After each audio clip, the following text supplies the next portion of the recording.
Bueno, buenos días a todos. Desde ya muchísimas gracias por el interés y bueno, espero poder eh, resolver o atender sus expectativas. Vamos a hablar de muestreo de suelos. Para comenzar, intento 2 minutitos entrar en el tema de tomar una muestra, pero la problemática de tomar muestras en general, no solamente de suelos, para poder enmarcar lo que es el muestreo de suelos en ese ámbito. Vamos a tomar 3 ejemplos. ¿Me escuchan bien si estoy aquí? Sí. Vamos a tomar 3 ejemplos. Una muestra de sangre, vamos a tomar el ejemplo de una muestra en una encuesta de elección de votos, de elección de preferencias electorales, y vamos a tomar un ejemplo que es nuestro ejemplo de muestras de suelo. En un análisis, y vamos a evaluar estos parámetros. Tenemos el universo a muestrear, bueno, un minuto hasta que le tome la mano al control. Tenemos el universo a muestrear, en el caso de análisis de sangre, un adulto tiene 5 litros de sangre. De esos 5 litros, una muestra que nos toman cuando vamos al laboratorio son entre 5 y 10 centímetros, según la complejidad de los análisis. Y esto nos está dando una proporción de 10 unidades sobre 5.000. Es la relación entre la cantidad que vamos a analizar como muestra y el universo que queremos calificar. Y nos está dando una relación de 2 cada 1.000 partes. O sea, cada 1.000 partes nosotros, o el laboratorista del bioquímico, va a tomar 2, que son las que va a analizar. Y tiene las condiciones en que se hace esto, están claramente pactadas y todo el mundo las respeta y las conoce. A nadie se le ocurriría ir a sacarse sangre después de comer un asado. O sea, vamos a la mañana, en ayunas, está todo muy pautado y todo el mundo respeta esa condición de muestreo. Una encuesta de elección de voto. En la Argentina tenemos un universo de unos 30 millones de votantes, una encuesta bien hecha, nos dicen que se resuelve con 600 personas consultadas. Acá ya empezamos a ver la proporción cambia completamente. Ya la muestra es de 2 cada 100.000. O sea, tenemos una proporción muchísimo mayor y las condiciones del trabajo de muestreo también está muy claramente definida, hay un protocolo, ¿no? Dicen, bueno, a tal horario, tal perfil, en tal zona, para definir claramente y que ese muestreo sea correcto. Nos vamos a los suelos. Un lote promedio o un ambiente promedio podemos estar muestreando, tiene 50 hectáreas y la densidad aparente es 1,25. Nosotros vamos a querer calificar la calidad de 125 millones de kilos. Tomamos la muestra, 1 kilo en general es una muestra grande, los laboratorios solemos recibir muestras bastante menores. Esta es la proporción que nos está dando, una parte en 125 millones de partes, ¿no? Y da esta proporción de 8 en, ese número ya lo leo en los diarios, una negociación de Griesa con Pollack, pero en lo agropecuario ya se nos va o por lo menos mi conocimiento. O sea que intento mostrar cuán pequeña es la proporción cuando nosotros hacemos análisis de suelos entre la porción que obtenemos para analizar y el universo que queremos calificar. Y este es el otro aspecto importante en donde podemos pensar, los invito, después vamos a tratar de desarrollarlo, cuán controladas tenemos estas situaciones. Tenemos controlada la condición de humedad, la condición de temperatura, la época, la profundidad, y si las tenemos tan controladas y tan protocolizadas como en este otro tipo de muestreos. 2 conceptos técnicos muy breves para después poder avanzar. ¿Para qué tomamos una muestra de suelo? En principio hay 2 objetivos principales. Uno es conocer el promedio. Yo tomo distintas submuestras en un lote, en un ambiente, las junto, genero una muestra conjunta que me va a dar una medida del nivel promedio de fertilidad de ese ambiente o de ese lote. La otra, bueno, al final de la charla le voy a tomar la mano. La otra es conocer la variabilidad de ese elemento, que ahora con la agricultura de precisión o de dosis variable, este tema está empezando a pesar un poco más, en donde ya no generamos una muestra conjunta para un lote o ambiente, sino que generamos muestras individuales que nos permiten luego generar un mapa de variabilidad. El último concepto para poder ya meternos directamente en muestreo, que son estos dos conceptos, exactitud y precisión. La exactitud indica cuán cercano está el valor obtenido respecto del verdadero, para decirlo muy... Ahora vamos a ver ejemplos. La precisión indica cuántas veces ese resultado se repite. Los ejemplos serían estos. Este valor que está aquí en el centro, podemos aceptar que es el valor real de un parámetro químico de un lote. Nosotros decimos un lote que está suficientemente muestreado y correctamente analizado, decimos que este es el valor de fósforo real de ese lote. En este caso, y cada uno de estos puntos se corresponden a distintos muestreos que se hicieron de ese lote y los resultados que generaron. Este es un caso concreto en donde tenemos muy baja exactitud y muy baja precisión. Exactitud, ¿por qué? Porque todos los resultados están muy alejados del valor real. Y precisión también muy baja porque no solo están alejados, sino que dan resultados completamente dispares. Creo que todos ustedes deben haber tenido algún caso como este, en donde tenemos lotes misteriosos o problemáticos que cada vez que vamos y los analizamos nos dan otra cosa, completamente distinta. Tenemos una situación que también nos aparece que es esta. Este es un caso en donde tenemos baja exactitud, porque los resultados son distantes del resultado verdadero, pero la precisión es alta, o sea, cada vez que muestreamos obtenemos valores similares, pero alejados del valor real. Después podemos discutir en qué situaciones se nos da esto. La siguiente alternativa, que ya puede ser un poquito mejor, es esta.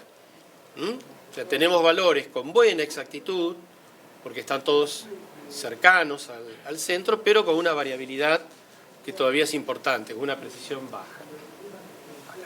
¿Más acá? A ver, ahí. Y este caso, que sería el que realmente nos interesaría poder obtener cada vez que muestreamos un lote, ¿no? Un nivel alto de exactitud, todos resultados muy cercanos al valor real y que siempre repitan en ese rango. Termino con esta parte teórica y nos metemos... ¿Ahí se escucha? Entramos directamente en el muestreo. Planteo 4 elementos para considerar cada vez que tenemos que hacer un muestreo. Tenemos que evaluar qué intensidad de sus muestras vamos a tomar, qué diseño vamos a utilizar, a qué profundidad vamos a tomar esas muestras, en qué época y cómo vamos a preparar, conservar y enviar las muestras. El primer punto, que es el más importante y el que siempre discutimos: ¿cuántas muestras tomamos? Porque además tomar muestras de suelos es pesado, es molesto, requiere un esfuerzo físico importante y en general cada uno tiene su límite, pero a la muestra 10, 20, 30, 40, todo el mundo tiene ganas de agarrar la pala y el calador y tirárselo por la cabeza a alguien. Entonces, ¿cuántas muestras tomamos? Y la respuesta que yo voy a dar es según.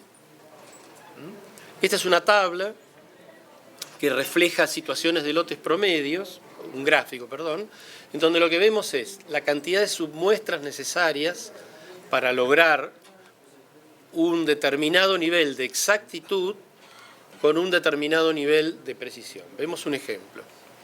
Si a mí me interesa un nivel de exactitud del 10%, imagínense que estoy analizando fósforo, 10 partes por millón, mi exigencia es decir, a mí, mi resultado no quiero que sea menor a 9 o mayor a 11. Y además quiero que eso ocurra con un 90% de precisión, o sea que 9 de cada 10 veces que yo hago el trabajo, el resultado esté enmarcado en ese 10%, tengo que tomar 65 submuestras para generar una muestra conjunta para lograr ese nivel de precisión.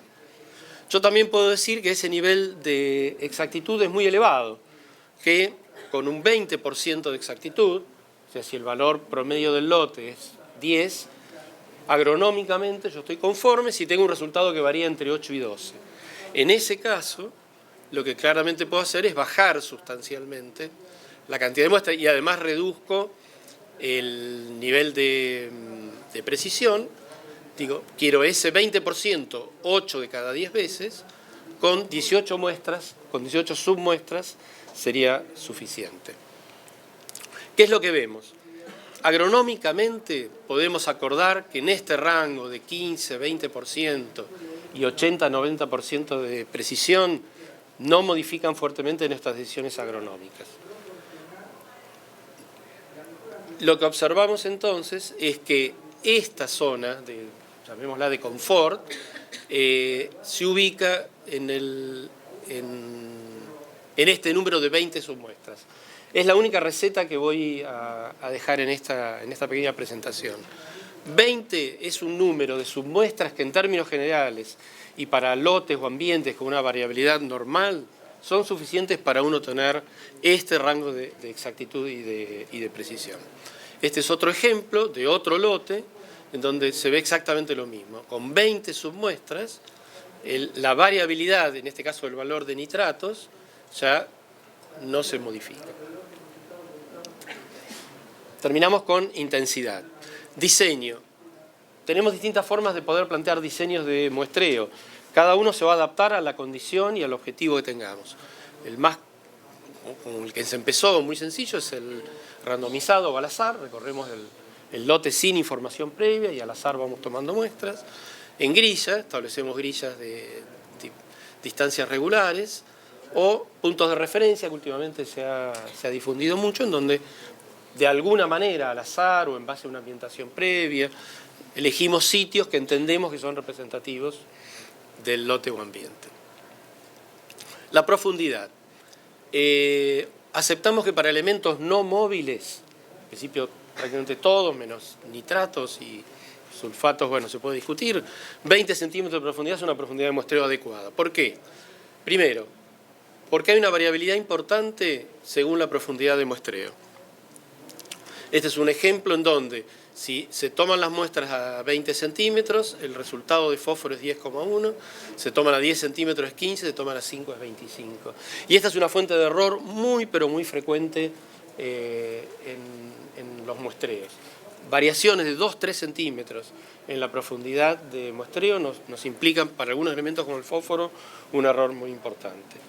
El segundo elemento por el cual proponemos muestrear a 20 centímetros es por que la información agronómica que disponemos de umbrales y de valores de confort están, si ustedes se fijan, siempre están referidas a estos 20 centímetros.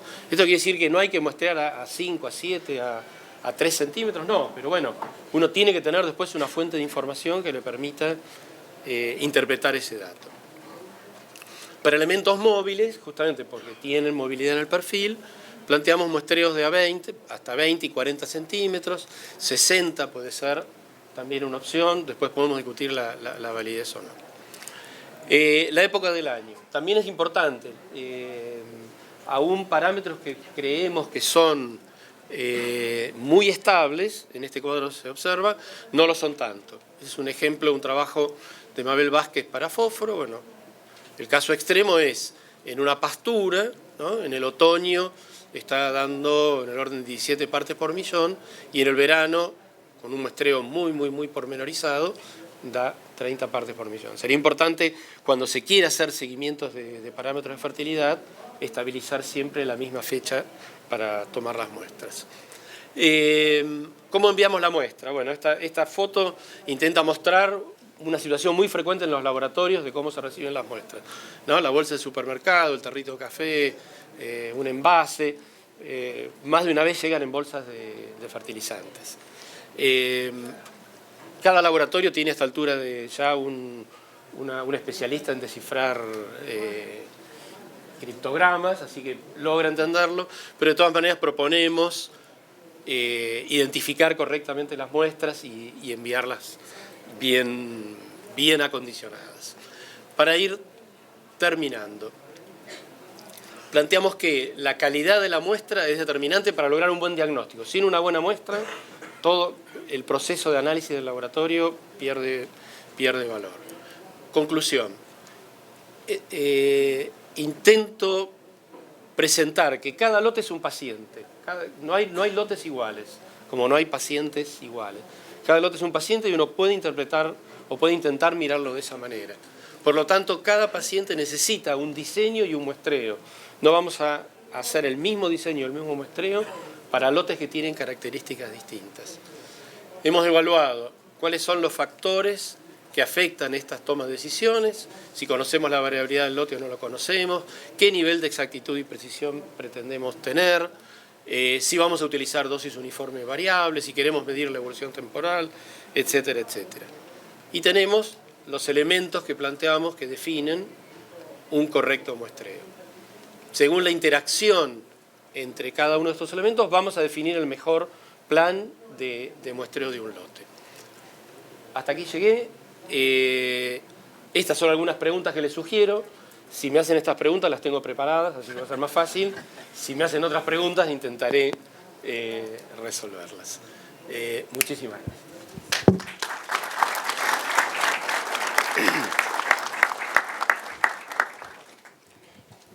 Muchas gracias, Pablo. Bueno, ahora, muy bien. Si quieren levantar la mano y le alcanzamos el micrófono para las preguntas.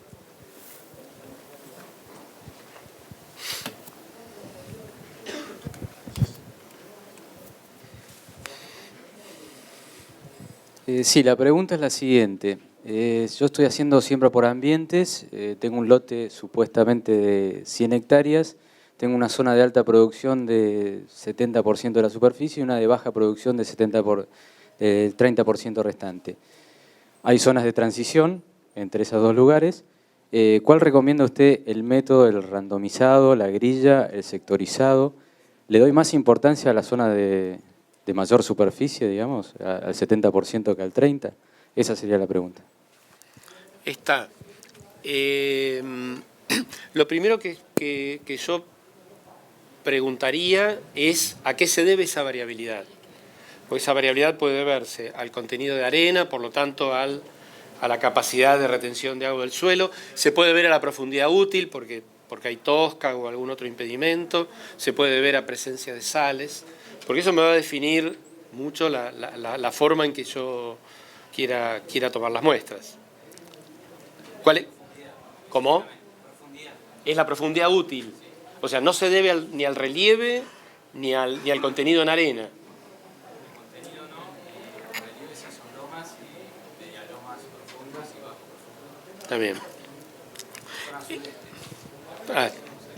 Ajá.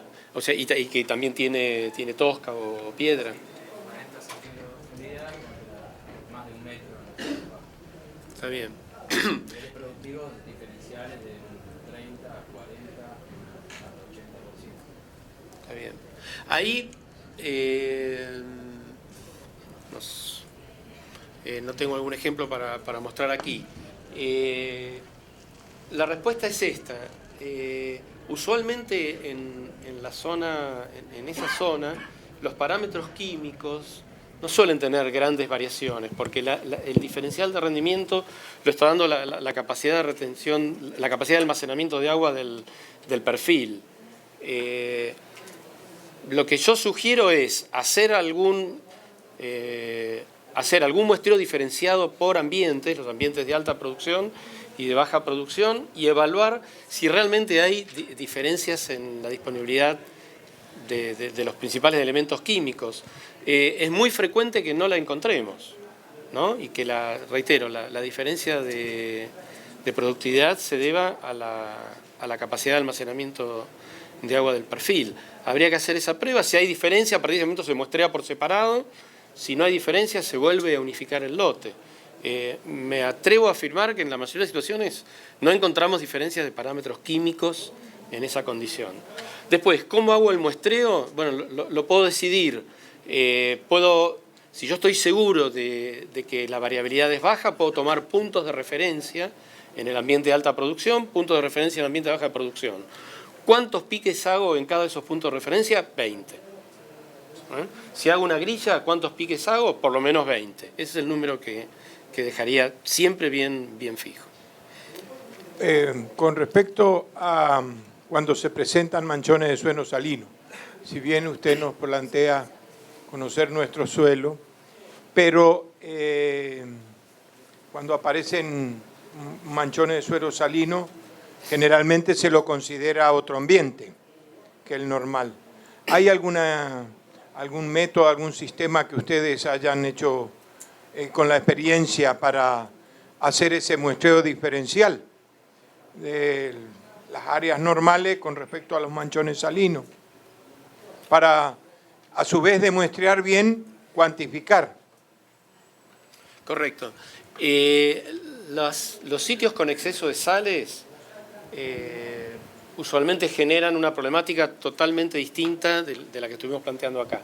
Que uno analiza cuando en las condiciones de agricultura cotidiana, en donde analizamos los contenidos de nitrógeno, de fósforo, en general estamos buscando una deficiencia y cómo compensarla. En los sitios salinos el problema es inverso, tenemos un exceso de sales, ¿no? Claramente cuando hay un área salina se tiene que muestrear por separado del resto del lote. Ahora, el problema de la sal excede estos temas porque primero habría que determinar qué tipo de sales son, ¿no? Hay que ver esencialmente cuánto sodio tiene esa sal, y el segundo elemento es averiguar muy bien a qué profundidad está. O sea, no es lo mismo tener un alto contenido de sodio a 20 centímetros, a 40, 60 o a 80. O sea que muy sintéticamente le estaría proponiendo, cuando hay un ámbito salino hay que mostrarlo por separado, pero hay que hacer un muestreo en profundidad, analizar el pH, la conductividad eléctrica y, si es necesario, el contenido de sodio intercambiable, para poder definir claramente a qué profundidad está el sodio. Sí, justamente esa experiencia tengo yo. Anteriormente hacía superficial, pero después me encontré haciendo muestreo para las áreas salinas en distintas profundidades, me encontré con muchas novedades que no la tenía en cuenta en un principio. Esa es la experiencia. Para eso hay un primer elemento muy sencillo para hacer. El pH del suelo es como la temperatura para el médico, ¿no? El médico a uno, lo primero que le toma es la temperatura. La temperatura le divide la bibliografía o las posibilidades para un lado o para el otro. El pH es un análisis muy sencillo, es barato, hasta se puede hacer a campo. Entonces, en esos casos, poder hacer un perfil de pH, rápidamente uno puede detectar dónde hay una concentración importante de sales o de sodio, antes de después avanzar con algo más completo. Sí, acá. Buen día. Dos preguntitas le quería hacer. Una es, en el caso de un lote que haya sido fertilizado con fósforo la línea, porque he visto por ahí algunos estudios donde sugerían la muestra en la línea y otras submuestras entre surcos, digamos, entre líneas. Gracias, esta está preparada, así que perfecto. Una es esa, si evitamos la línea o si hacemos eso, y la otra es, con respecto a nitratos, también algunos estudios hay de por ahí tomar 0,20 y después hay correlaciones a 0,40 con fórmulas y a 0,60, si las considera válidas o no. Perfecto. Gracias también, porque esa también está preparada. Esto intenta mostrar la variabilidad de fósforo a lo largo de, a lo ancho de un maíz fertilizado a la siembra con 100 kilos de fosfato monoamónico. Entonces tenemos entre el punto 1 y el punto 7 hay 70 centímetros, ¿no? O sea, el punto 1 es la línea de siembra, el punto 7 es la otra línea de siembra. Se hizo un muestreo intensivo y esto es típico de lo que veo. O sea, el lote tiene en el orden de 14 partes por millón, pero fíjense que si uno haría una calada en este sitio, estaría incorporando una submuestra que nos da 40 partes por millón, ¿no? Así que la fertilización en línea empieza a ser un elemento que cada vez nos interfiere más en los resultados. Y vamos a verlo aquí. Esto lo que intento mostrar solamente es distintas referencias bibliográficas que atienden a que esto es un problema real, que bueno, se ve en todos lados, y mi opinión es cómo resolverlo. Una propuesta es esta, para poder estandarizar, que es decir, Perdón, me anticipo. Porque además uno puede ver la línea de siembra del cultivo anterior, pero no ve las líneas de los otros 15 cultivos anteriores que también se fertilizaron. De todas maneras, uno lo que puede hacer es tomar esto como un criterio, decir, bueno, yo la distancia de siembra dividido 4 me dice que tengo que tomar 13 muestras en el surco y una en el surco, como un criterio para poder aplicar. Y la segunda es, tengo que aumentar el N. Aumentando el N, la probabilidad de que un pique caiga en este sitio de un cultivo anterior es mucho más baja. Si yo tomé 10 submuestras en todo el lote y una cayó aquí, me destroza el análisis. Si tomo 50 submuestras en un sublote y 2 caen acá, bueno, la modificación que va a tener va a ser pequeña. Esa era una pregunta. Respecto de nitratos,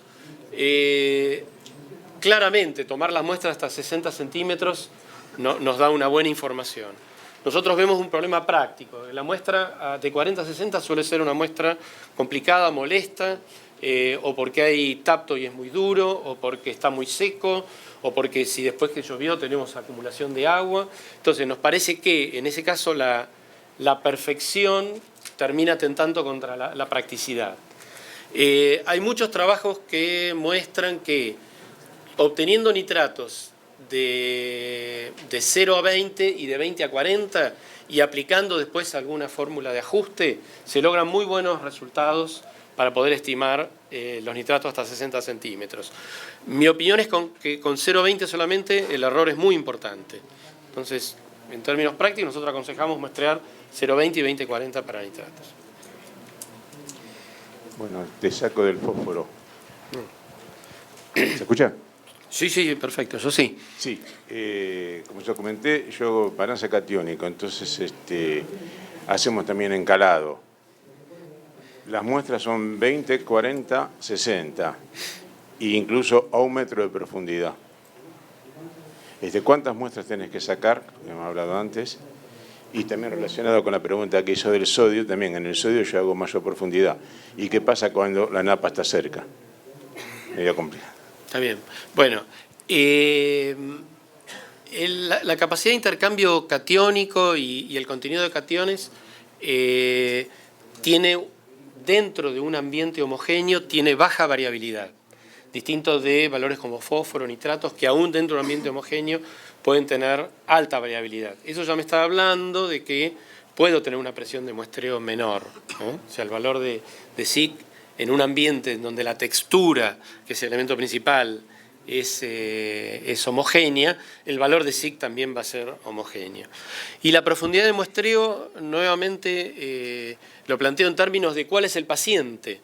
Si yo tengo un paciente que sé que que la salinidad no es un problema en el perfil, que realmente estoy seguro por la carta de suelo o por antecedentes o porque hice un perfil de pH, que allí las sales hasta los 2 metros no son un problema, entiendo que con un muestreo de 0,20 uno resuelve perfectamente el diagnóstico y porque además hay referencia bibliográfica con esa profundidad. Si hay sales cambia, porque tengo que detectar ahí sí claramente dónde el porcentaje de sodio intercambio empieza a ser elevado y empieza a ser una limitante para la productividad. No sé si quedó contestada. Gracias.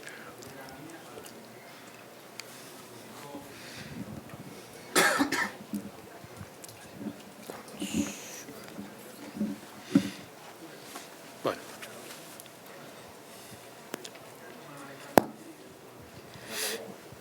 ¿Cómo? Ah, la otra pregunta era la napa. Bueno, nosotros lo que planteamos es que lo primero, cuando hay napa, lo que hay que conocer es la condición de esa napa. En la región pampeana hay napas de excelente calidad con niveles de conductividad bajísimos y hay napas con niveles de conductividad de 30 o 40 decisiemens, o sea que son casi salmuera. Y eso se pueden hacer análisis bastante más completos de cationes, pero la conductividad eléctrica, que es un análisis muy sencillo, que también hasta se puede hacer a campo, rápidamente nos indica la calidad de esa napa. Así que nuestra recomendación es, si hay napas, se llega con algún calador rotativo que permita extraer una pequeña muestra, se analiza, y eso ya me caracterizó, y después bueno, hay mucha información respecto de cómo afecta la calidad de la napa la productividad de distintos cultivos.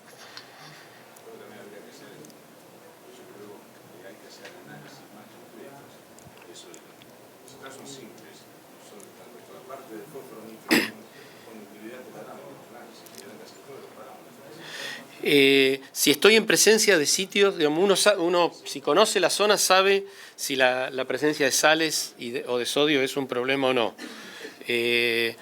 Lo de la napa realmente es muy sencillo. Un conductímetro de bolsillo es un equipo que cuesta, es muy económico, y uno en el campo en un minuto llega a la napa y sabe si esa napa puede ser limitante para la productividad del cultivo o no. Ahí, acá, de nuevo, acá adelante. Con las 20 submuestras, ¿cree que es suficiente para micronutrientes? ¿Y qué opinión tiene con respecto al análisis de azufre? Si cree que la variabilidad es tan alta que no vale la pena, o cree que sí, que es un parámetro. Está bien, 2 puntos.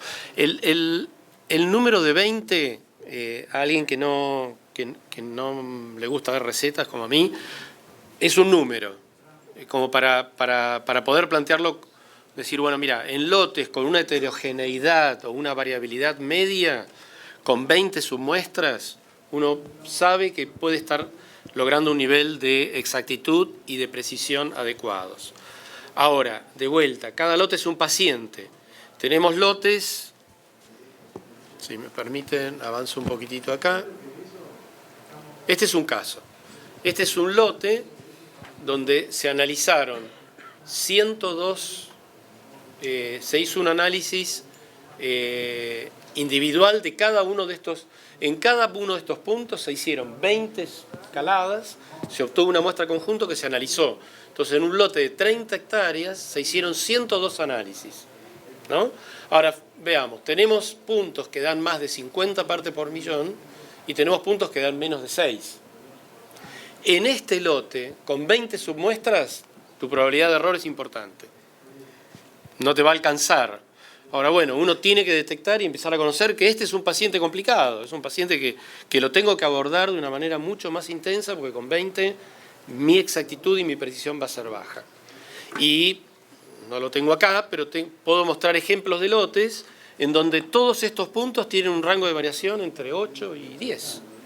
Entonces, una vez que uno conoce ese paciente, uno dice, mira, este lote, la verdad que no necesito mostrarlo en grilla, porque yo sé que vaya donde vaya, me da entre 8 y 10. Entonces puedo establecer 2 o 3 estaciones de muestreo, que es mucho más rápido, hago 20 piques en cada estación y me llevo un resultado confiable. O sea, el 20 es un número orientativo. Después, cada paciente, que uno los va conociendo los pacientes, cada uno de ustedes conoce muy bien sus pacientes, le va preparando el diseño de muestreo. Para micronutrientes es lo mismo, se plantea la misma, o tengo la misma propuesta. Y me hiciste una segunda pregunta. Azufre. El problema de azufre no es tanto de muestreo como analítico.